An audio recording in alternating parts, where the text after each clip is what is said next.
Hi, if there'll be constant nagging, taunting, fights, argument, trust issue in any relationship, then it's quite obvious that they will be drawn away from each other and distance will be created between the two.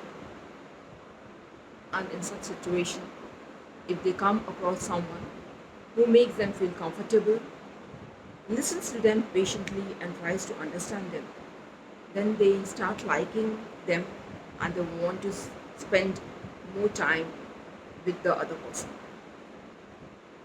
And as time passes, they get so emotionally connected with each other that it becomes difficult for them to break it off. And by the time they realize it, it becomes too late for them to break it off. Nobody is perfect. So if anybody realizes where they went wrong and they want to come back and work on the marriage and give it a fresh start, we need to give them a chance. Because in any relationship, it's not only one person who's responsible, it's both the person who are equally responsible for that situation.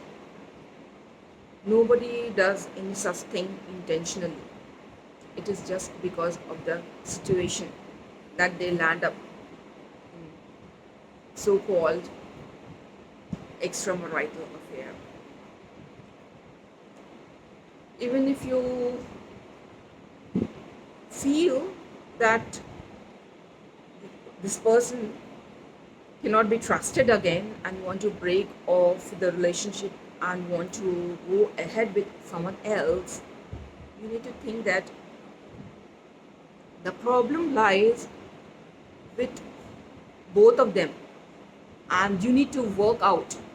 You need to work on yourself.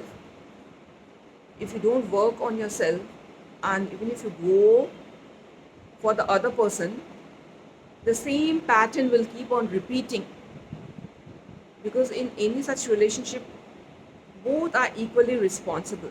It's not only one person to be blamed. So do think over it and act accordingly. Bye. Take care.